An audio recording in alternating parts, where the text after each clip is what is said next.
మహేష్ గారు మాజీ శాసనసభ్యులు ఇన్ఛార్జ్ అయిన మహేష్ గారు విదేశీ పర్యటనలో ఉండి ఉదయం మా అందరికీ ఫోన్ చేసి నేను వెళ్ళలేకపోతున్నాను, తంగెడ గ్రామంలోను అదేవిధంగా తేలుకొంట గ్రామంలోను ఇద్దరు మన పార్టీ వారిని తీసుకెళ్ళి కేసులు పెట్టి హెరాస్ చేశారు, మమ్మల్ని అందరినీ వెళ్ళి రమ్మని ఆయన కోరారు. ఆ ఫోను పెట్టగానే జగన్మోహన్ రెడ్డి గారి దగ్గర నుంచి ఫోన్ వచ్చింది. అన్న, తంగెడ గ్రామంలో వైఎస్ఆర్ కాంగ్రెస్ పార్టీకి చెందినటువంటి ఒక యువకుడిని తీసుకువెళ్ళి చిత్రహింసలకు పోలీసు వారు గురి చేశారనే విషయం నాకు చెవికొచ్చింది. అది ఎంతవరకు నిజము ఏమిటి తెలుసుకోండి, అవసరమైతే మీరు వెళ్ళి ఆ కుటుంబాన్ని పరామర్శించండి, తెలుసుకోండి వాస్తవాలని చెప్పడం జరిగింది. ఆ తర్వాత మా లీగల్ సెల్ మాధవికి ఫోన్ చేసి వివరాలు తెలుసుకోవడం జరిగింది. ఇక్కడ ఉన్నటువంటి పెద్దలను కూడా తెలుసుకొని ఈరోజు మేమందరం ఒక టీమ్గా వచ్చి ఉప్పుతోళ్ల హరికృష్ణని అదేవిధంగా చల్లా ప్రేమ్ కుమార్ని ఇద్దరిని కూడా లోపలికి వెళ్ళి పరామర్శించి జరిగిన విషయాలు తెలుసుకొని మీడియా ముందుకు రావటం జరిగింది. చాలా దురదృష్టం, చెప్పాలంటేనే కొంత సిగ్గుగా ఉంది. ఒక ప్రజాస్వామ్య దేశంలో ఒక వ్యక్తిని పట్టుకు వెళ్ళి రక్షక భటులు అనేవారు, అంటే పోలీసులు పట్టుకు వెళ్ళి కొట్టడం, దారుణంగా చిత్రహింసలకు గురి చేయటం అనేది చాలా దారుణమైనటువంటి అంశం. నిజంగా ఉప్పుతోళ్ల హరికృష్ణ చెప్పిన మాటలు నా మాటలుగా చెప్పాలంటే, ఆయన ఉదయం 4 గంటలకి పోలీసు వారు వచ్చారు. అది కూడా ఎవరో జానీ భాష అంట, ఆ గ్రామంలో ప్రత్యర్థి రాజకీయ పార్టీకి తెలుగుదేశం పార్టీకి చెందినటువంటి నాయకుడు. ఆయన కారులో వచ్చారు. ఆయన కారులో వచ్చి మీరు రండి అంటే, ఏమిటి పోలీస్ వ్యాన్ కూడా కాదు, ఎందుకు మేము ఈయన కారులో రావాలి అని తండ్రి కొడుకులు ఇద్దరు కూడా అడ్డం తిరిగి మేము వస్తాం పదండి పోలీస్ స్టేషన్, కానీ ఆ జానీ భాషా కారులో మేము రాము, ఆయన తెలుగుదేశం ఆయన మాకు వ్యతిరేకంగా ఉన్నాడు, ఆయనే మిమ్మల్ని తీసుకొచ్చి మమ్మల్ని తీసుకెళ్లాలని ప్రయత్నం చేస్తున్నారు, మేము రామని పోలీస్ స్టేషన్కి వచ్చారు. ఇందాక ఆ ఎల్లయ్య తండ్రి గారు చెప్పినట్టుగా వాళ్ళ అన్నను కూడా తోడు తెచ్చుకున్నాడు. ఎల్లయ్య పాప ఒక్కడే కాదు కదా అని వాళ్ళ అన్నగారిని కూడా, ఇందాక ఉన్న అన్నగారిని కూడా తోడు తెచ్చుకుని ముగ్గురు కలిసి వచ్చారు. వచ్చిన తర్వాత పోలీస్ స్టేషన్లో మరి ఉప్పుతోళ్ల హరికృష్ణను కూర్చోబెట్టారు. కాసేపు తర్వాత పోలీస్ స్టేషన్ పక్కనే ఉంటుందంట ఇంకొకటి, ఒక ప్రైవేట్ రూమ్, అక్కడికి తీసుకువెళ్ళారు. తీసుకువెళ్ళి హరికృష్ణ చెప్పిన మాటలే చెప్తున్నా నేను.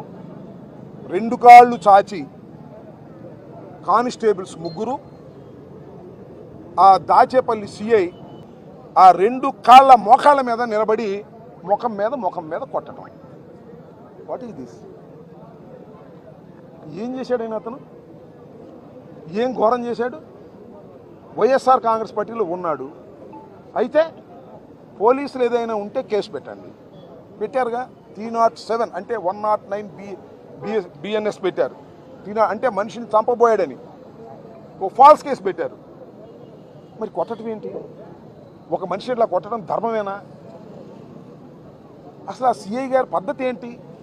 This the second time Krishnaveni అనే ఆయన పట్టుకొచ్చి హైదరాబాద్లో పట్టుకొచ్చి రాత్రి 12-1 గంటకి ఆమెని ఇంట్రాగేషన్ చేశాడు. అదే విషయం మ్యాజిస్ట్రేట్ గారికి చెప్పింది. ఆమె చెబితే నోటీస్ ఇచ్చారు మ్యాజిస్ట్రేట్ గారు. నాన్నగారు పెదనాన్న వెళ్ళి అరుస్తూ గందరగోళం చేస్తే మళ్ళా మా పార్టీకి చెందిన వాళ్ళందరూ కూడా వెళ్ళి ఏంటి అయితే కొడుతున్నారని పెద్దగా అరిస్తే ఇవాళ పేపర్లో కూడా వచ్చి ఈనాడు రాశాడు, ఇది వైఎస్ఆర్ కాంగ్రెస్ పార్టీ వాళ్ళు దౌర్జన్యం చేశారంట అని రాశాడు ఈనాడు. ఆయన దౌర్జన్యం కాదు, రక్షించుకోవడానికి కేకలేస్తూ వెళ్ళారు. అబ్బో ఇది బయటకు వచ్చేసింది, ఇక మనం అట్టి పెట్టిన లాభం లేదని తీసుకువెళ్ళి కోర్టులో ప్రొడ్యూస్ చేశారు. ప్రొడ్యూస్ చేసే ముందు తీసుకువెళ్ళి హాస్పిటల్లో చూపించారు. ఇది ధర్మం, అంటే ప్రొసీజర్. హాస్పిటల్లో చూపిస్తే చెప్పాడు, అయ్యా నన్ను కొట్టారు పోలీసు వారు, నా కాళ్ళు పగిలిపోయినాయి, మోకాళ్ళు పని చేయటం లేదు, నడవలేకపోతున్నానని చెప్తే మరి డాక్టర్ గారు ఏం మేనేజ్ చేశారు, ఏమి రాశాడో మాకు తెలియదు, అది రిపోర్ట్ వస్తుంది. డాక్టర్ గారు ఏమి రాశాడో, వీళ్ళు ఏం మేనేజ్ చేశారో, వీళ్ళేం లేదండి, వాడికి అంతకుముందే దెబ్బలు ఉన్నాయి, అంతకుముందే కాళ్ళకు దెబ్బలు ఉన్నాయి, ఇవన్నీ కొత్త దెబ్బలు కాదండి, ఈయన పోలీసు వాళ్ళు ఇవ్వటం. మరి డాక్టర్ గారు ఏమి రాశాడో వస్తే తెలుస్తుంది. అతను లారీ డ్రైవర్గా పనిచేస్తున్నాడు. ఎందుకంటే తంగెడలో ఎన్నికలు అయిపోయిన తర్వాత ఎన్నికల్లో జరిగిన గొడవల వల్ల ఇతన్ని కొడతారని, ఇతని మీద కేసులు పెడతారని భయపడి తెలంగాణ వెళ్ళి అక్కడ లారీ డ్రైవర్గా పనిచేసుకుంటున్నాడు. ఇంకా కాళ్ళు నొప్పులేంటి, లారీ డ్రైవర్గా పనిచేసుకుంటున్నాడు కదా, శుభ్రంగా లారీ డ్రైవర్గా పోయి హనుమాన్ జయంతి అని వచ్చాడు. దొరికాడు రాని పట్టేశారు. పట్టేసి తీసుకువెళ్ళి ఈ విధంగా చిత్రహింసలకు గురి చేశారు. తర్వాత మ్యాజిస్ట్రేట్ గారి దగ్గర ప్రొడ్యూస్ చేశారు. గత్యంతరం లేని పరిస్థితుల్లో, లేకపోతే అప్పుడప్పుడు ప్రొడ్యూస్ చేసేవాళ్ళు కాదు, మొత్తం దెబ్బలను తగ్గిన తర్వాత ప్రొడ్యూస్ చేస్తారు. కానీ వాళ్ళ నాన్న, వాళ్ళ పెదనాన్న, ఇంకా వైఎస్ఆర్ కాంగ్రెస్ పార్టీ నాయకులు వెళ్ళి మా వాడిని ఎందుకు తీసుకొచ్చారు కోర్టులో ప్రొడ్యూస్ చేయమని గద్దించిన తర్వాత గత్యంతరం లేని పరిస్థితుల్లో కోర్టులో ప్రొడ్యూస్ చేసే ముందు డాక్టర్ గారికి చూపిస్తే డాక్టర్ గారికి ఈ విధంగా చెప్తే మరి ఆయన ఏం రాశాడో తెలియదు. మళ్ళీ మ్యాజిస్ట్రేట్ గారి దగ్గరికి వెళ్ళాడు. మ్యాజిస్ట్రేట్ గారు సహజంగా ఎవరైనా ఒక ముద్దాయిని పోలీసు వారు హాజరుపరిస్తే కోర్టు వారు మొదటి ప్రశ్న ఏమంటారంటే, అయ్యా నిన్ను పోలీసు దాని ప్రకారం అడిగితే, అయ్యా నన్ను కొట్టేశారండి, కాళ్ళని నడవలేకపోతున్నాను సార్, పగలు కొట్టేశారు, నేను ఇబ్బంది పడుతున్నాను అని అన్న తర్వాత మా న్యాయవాదులు వెళ్ళి ఆర్గ్యూ చేసి గుంటూరు కోర్టుకు రిఫర్ చేయండి అంటే రాత్రి గుంటూరు కోర్టుకు తీసుకొచ్చారు. జీజీహెచ్కి, సారీ గుంటూరు కోర్టు, గుంటూరు హాస్పిటల్కి జీజీహెచ్కి తీసుకొస్తే అక్కడ టెస్టులు చేశారు, రాశారు ఏదేదో. మరి పాప మా కుర్రోడు ఇది ఎవరినే రానియలేదు.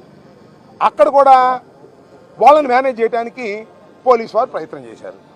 మరి ఆయన ఏ రిపోర్ట్ రాశాడో ఏమో మాకు తెలియదు, కోర్టులో సబ్మిట్ చేస్తారో తెలుస్తుంది. అక్కడ కూడా మ్యానిపులేట్ చేశారనేటువంటి అనుమానం మాకుంది. రిపోర్ట్ వచ్చిందో తెలుస్తుంది. మళ్ళీ అక్కడ నుంచి తీసుకొచ్చి ఉదయాన్నే కోర్టులో ప్రొడ్యూస్ చేస్తే కోర్టు వారు రిమాండ్ ఇచ్చారు. రిమాండ్ లోపల ఉన్నాడు. ఇంకా అతనికి వైద్యం అవసరం. ఈ రెండు చోట్ల ఎక్కడైతే కోర్టులో ప్రొడ్యూస్ చేసే ముందు గురజాల్లో హాస్పిటల్లో ప్రొడ్యూస్ చేసి చాలామంది అనుమానం, కానీ మా అక్యూజ్డ్గా ఉన్నటువంటి ఉప్పుతోళ్ళ హరికృష్ణ మాత్రం నన్ను పోలీసు వారు కొట్టారు అని చెప్పారు. ఎక్స్రే తీశారంట, కానీ వాపు ఉంది, భయంకరంగా డాక్టర్లు కూడా వచ్చారు, వాళ్ళు కూడా చూశారు, వాపు ఉంది. ఎంఆర్ఐ స్కానింగ్ తీయాల్సిన అవసరం ఉంది, ఎంఆర్ఐ స్కానింగ్ తీయలేదు. తీస్తే మళ్ళా కేసు అయిద్దామని పోలీసు వారు భయపడుతున్నారు. ఈ విధంగా సబ్ జైల్లో ఉన్న వ్యక్తికి సరైనటువంటి వైద్యం అందనటువంటి పరిస్థితి కూడా కనిపిస్తుంది. దీని మీద మేము ఉన్నత న్యాయస్థానానికి వెళ్ళి అతన్ని మరొక చోటకు రిఫర్ చేసేటటువంటి ప్రయత్నం కూడా మా న్యాయవాది బృందాలు చేస్తున్నారని ఈ సందర్భంగా నేను చెప్పదలుచుకున్నాను.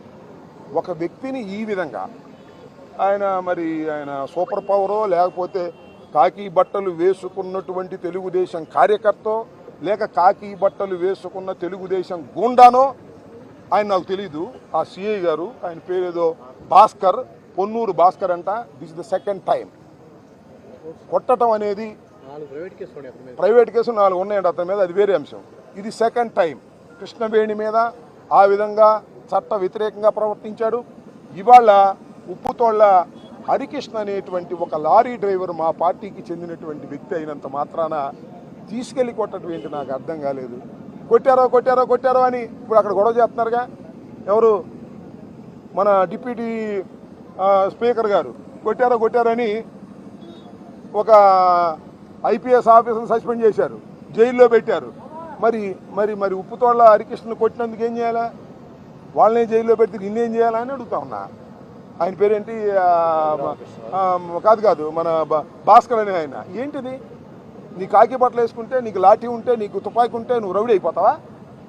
తెలుగుదేశం పార్టీ వాళ్ళు నీకు చెప్తే నువ్వు మా కార్యకర్తలు కొట్టేస్తావా? కొడితే మేము చూస్తూ ఊరుకోవాలా? దీనికి సరైన సమాధానం చెప్పవా? ఏమయ్యా భాస్కర్, ఏంటి నీ ఉద్దేశం ఏంటి? ఇది చాలా అన్యాయమైనటువంటి అంశం. ఉప్పుతోళ్ళ హరికృష్ణని మీరు ఎన్ని కేసులన్నా పెట్టుకోండి.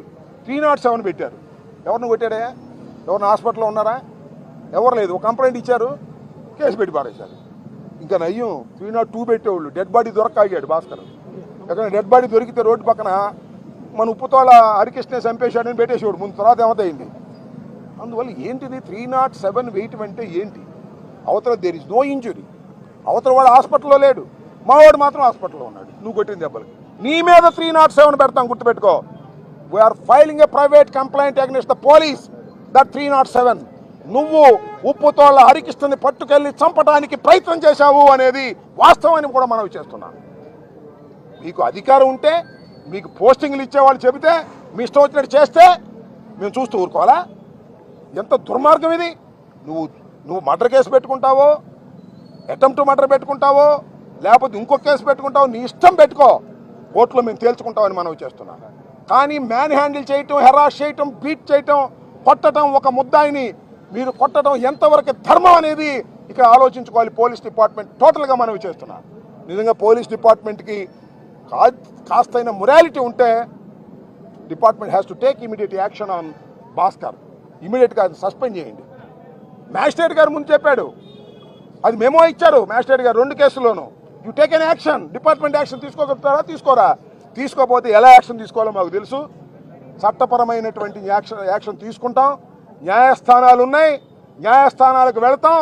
లీగల్గా పోరాడే శక్తి, యుక్తి, ధైర్యం వైఎస్ఆర్ కాంగ్రెస్ పార్టీకి ఉంది, జగన్మోహన్ రెడ్డి గారికి ఉంది. ఈ పిచ్చి పిచ్చి కేసుల వల్ల వైఎస్ఆర్ కాంగ్రెస్ పార్టీ మీకు అండగా ఉంది. మీరేం భయపడాల్సిన అవసరం లేదు. మేము చూసుకుంటాం. వ్యవహారం అంతా కూడా లీగల్గా కావాల్సిన అన్ని వ్యవహారాలు మేము చూసుకుంటాం. ఇది జగన్మోహన్ రెడ్డి గారు చెప్పిరమ్మని మమ్మల్ని పంపించారని కూడా ఈ సందర్భంగా నేను చెప్పదలుచుకున్నాను. ఇంకా రెండో విషయం, చల్లా ప్రేమ్ కుమార్, ఈయన తేలుకొట్ల, ఇతను కూడా పారిపోయి హైదరాబాద్లో ఉంటున్నాడు. ఎందుకు వచ్చిన గొడవ? ఈ పోలీసులు లేపక మనం తట్టుకోలేము. ఆ తెలుగుదేశం వాళ్ళు చెబితే పోలీసు వాళ్ళు పట్టుకెళ్ళి మనం కొడుతున్నారని ఇతను నేను ఉదయం 8:30 పట్టుకున్నారు. అక్కడ లిఫ్ట్ చేసి ఇక్కడ తీసుకొచ్చి కేసు పెట్టారు. ఏం కేసు తెలుసా? సారా అమ్ముతున్నాడంట. వాడు పారిపోయి అక్కడ దాక్కుంటే ఎక్కడ కేసు పెడతామని ఆయన యానిమేషన్ చేసుకుంటున్నాడు. ఆయనకి జీతం వస్తుంది, ఇంటర్మీడియట్ చదువుకున్నాడు. ఇక్కడ సారా అమ్ముతున్నాడు. మమ్మల్ని అమ్మనిచ్చారా సారా? మీరు మమ్మల్ని అమ్మనిస్తారా సారా? మీరే అమ్ముకుంటున్నారు. మీకే జాటలు అమ్ముకోవడానికి. తెలుగుదేశం కార్యకర్తలు అమ్ముకోవడానికే బెల్ట్ షాపులు చాలట్లేదు. ఆ బెల్ట్ షాపులకేమో లక్షల లక్షల పాటలు పెట్టి మీరు అమ్ముకుంటుంటే మా వాడు అమ్ముకుంటారని కేసు పెట్టారు. అంటే బెయిల్ రాకుండా ఉంటుంది కాబట్టి. ఎన్నో లీటర్లు పెట్టారు, లీటర్లు పెడితే బెయిల్ రాదంట. 12 లీటర్లు అమ్ముతున్నారని పెట్టారు, కేసు లోపల పెట్టారు. ఏంది ఇది? నాకు అర్థం కాలే. ఏందయ్యా మీ కేసులకి ఏమైనా భయపడతావా మేము? ఇవాళ కాబట్టి రేపు, రేపు కాబట్టి ఎల్లుండి బెయిల్ రాదా? శాశ్వతంగా లోపలే ఉంటారా? ఏంటిది? ఈ రకమైన దారుణానికి పోలీసులు ప్రవర్తించడం దుర్మార్గం. పోలీసులు అంటే నేను అందరూ అంటలేదు కదా. ఇలాంటి భాస్కర్ లాంటి తలబిరుసు సిఐల గురించి చెప్తున్నా. ఇలాంటి వాళ్ళు ఉన్నారు కొన్ని చోట్ల. ఇక్కడ చూశాను మొన్న వాసు అని ఒక ఆయన ఇట్లాగే ఒక ఆమె మీద 307 పెట్టాడు. ఇట్లాగే ఏమీ లేదు పెట్టారు. ఇట్లా కొంతమంది సిఐలు అక్కడ చిలగూరుపేటలో ఉన్నాడు. ఆయన పేరేంటే సుబ్బరాయుడు. ఈ ముగ్గురికి ఓవర్ యాక్షన్ అయిపోయింది. మరి పోస్టింగ్లు ఇది సరిపోయిందా? పోస్టింగ్లతో అయిపోద్దా మీకు? మీ మీద కేసులు వేయలేం. అదే చాలామంది చంద్రబాబు నాయుడు కక్షపట్టి చాలామంది లోపలేశాడే. ఎవరిని? ఐజీ స్థాయిలో ఆయన పిఎస్ఆర్ ఆంజనేయులు గారిని లోపలేశాడు. మీద ఒక లెక్క మా గవర్నమెంట్ లోపలేటంటే లెక్క అంటాయా మాకు? కానీ బుద్ధి ఉండాలి, జ్ఞానం ఉండాలి, మంచి ఉండాలి, మొరాలిటీ ఉండాలి, ధర్మం ఉండాలి, న్యాయం ఉండాలి. మీరు కాకి బట్టలు వేసుకొని తెలుగుదేశం వాళ్ళు చెప్పినట్టుగా మనుషుల్ని తీసుకెళ్ళి మా కార్యకర్తలను కొట్టి హింసించి ఏమి సాధిస్తారని అడుగుతా ఉన్నా. ఏమి సాధించరు.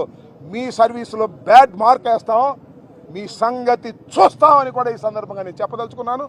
ఎవరు భయపడవలసిన అవసరం లేదు. పోలీసు వారు పెట్టేటువంటి కేసులు పెడితే ఇమీడియట్గా మా లీగల్ సెల్కి చెప్పండి. మాధవ్ గారు జిల్లా లీగల్ సెల్ ఉన్నారు. ఇక్కడ మా గుంటూరులో లీగల్ సెల్ ఉంది, రాష్ట్ర వ్యాప్తంగా లీగల్ సెల్ ఉంది. యుద్ధ ప్రాతిపదిక మీద మేము కోర్టులకు వెళ్ళి, హైకోర్టులకు వెళ్ళి, అవసరమైతే సుప్రీం కోర్టులకు కూడా వెళ్తాము ఈ సందర్భంగానే మనం చేస్తున్నా. కాబట్టి భయపడాల్సిన అవసరం లేదు. ఇది దారుణమైనటువంటి అంశం. ఈ దారుణమైనటువంటి అంశానికి బాధ్యత వహించవలసింది చాలా దుర్మార్గమైనటువంటి విషయం అని కూడా ఈ సందర్భంగా నేను చెప్తూ మరొకసారి చెప్తున్నాను. ఉప్పుతోళ్ల హరికృష్ణ వారి కుటుంబానికి వైఎస్ఆర్ కాంగ్రెస్ పార్టీ అండగా ఉంటుంది, దండగా ఉంటుంది. మహేష్ వచ్చిన తర్వాత మళ్ళీ వీరి కుటుంబాన్ని కూడా తీసుకువెళ్ళి జగన్మోహన్ రెడ్డి గారికి తీసుకెళ్ళడం కూడా జరుగుతుందని కూడా వారి సత్యమణి కూడా ఉంది. ఇక్కడ పాపం బాధపడతా ఉన్నారు. ఏం భయపడాల్సిన అవసరం లేదమ్మా, వీ విల్ టేక్ కేర్.